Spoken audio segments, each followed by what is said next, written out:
Hi, we're talking about the relationship of good core strength with posture, or posture's effect on core strength. Most of us want better core strength, or most of us want better posture, and the two are quite intricately related in my viewpoint. Basically, if you've got tummy work and core work and posture that's working for you, then all your joints and all your muscles are going to be used efficiently and effectively. And if you have sort of poor core control or poor biomechanics, then you're going to find that it's hard for you to activate muscles in a good way because it's going to take more effort, more work. So if we have a look at sort of good posture from a side point of view, we've got our tummy working, we've got nice alignment, and then it allows us to use our tummy in a good way. If we sort of translate and get a posture that's sort of curved like we all tend to be, and we're hunched over in that position, then what basically happens is this bit becomes saggy. We tend to rely on sort of our inner thigh muscles, and our glute muscles switch off. So in order to really, in a nutshell, get a good decent core and also to have that support and the stability, you want all the mechanics that are around your back and around your spine to work efficiently and effectively.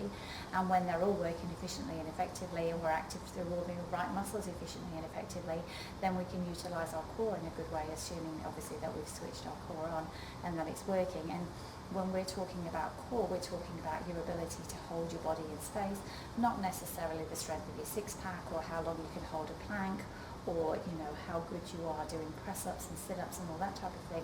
What we're referring to is your ability to hold your body good in space, using the deeper muscles, have a nice spine that's elongated and supported, and actually move freely and easily, so it's a bit effortless for you to move. On top of that, you then layer in all the muscles that then work. So when we're talking about core exercises from our point of view, or from my point of view, I'm looking at that, are you able to hold? Are you stable? Are you having to rely on other muscles to hold you up if you stand on one leg? When you're standing, can you find your neutral spine? Or do you have, your body tucked underneath you, or you pull through your pecs, in which case that section of your tummy, it's really hard to get that lower section to work if you haven't got the ability to move your pelvis well. So that boils down to things like back pain, having abdomen surgery, or sort of stomach surgery, having had kids, having gained a bit of weight and lost a bit of weight, or if you're sedentary, or if you sit in an office all day, all these factors can influence how you are. And obviously if you've been in pain, you tend to find that you brace a little bit more. Or if you've done a sport that's very one side dominant or very dominant in which muscles it then uses, it's very hard to then redress that balance and change how you move. So from a stability point of view, from a core strength point of view, from a posture point of view, are they all interrelated? For sure. If you have poor posture, you'll find that you have certain muscles that work very well because they're holding you up and holding you in space, but you have other muscles that have shortened and accommodated, and other muscles that are working on length all the time. So if you're in that rounded posture, your pec muscles are going to be short, but all the muscles through your rhomboids and everything might be working at length because you're in that protracted position there, instead of being upright and open, where your posture allows you to then move your shoulders well, and it allows you to move and efficiently through here.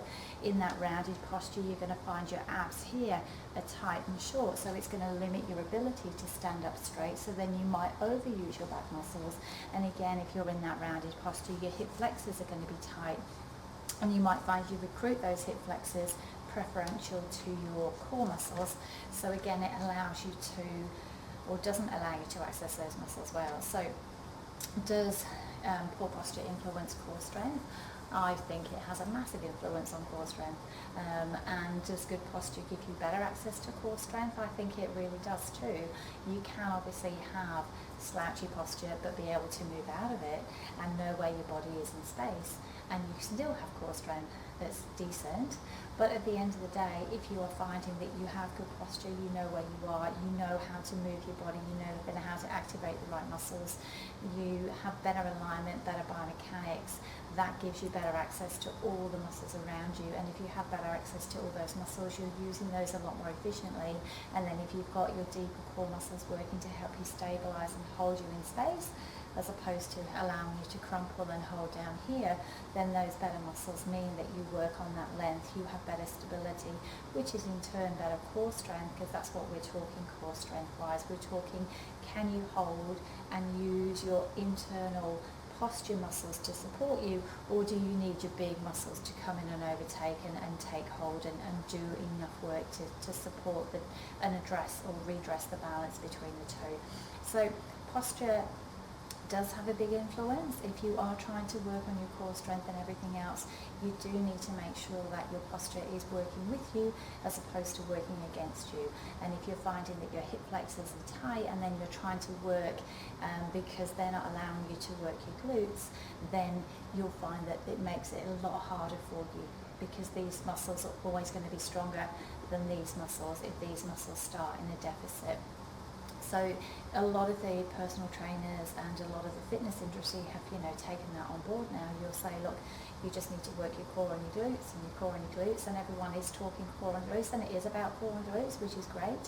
The thing is, though, you also need to address the balance of the other muscles as well, so that it's core and glutes with good posture and good dynamics and good alignment and good biomechanics. So hopefully you will have a little look at how you stand, how you sit, what your posture type is, and maybe look at what are the things you need to bring into your programming to ensure that you get the best out of doing whatever core work you're doing. Thanks for watching.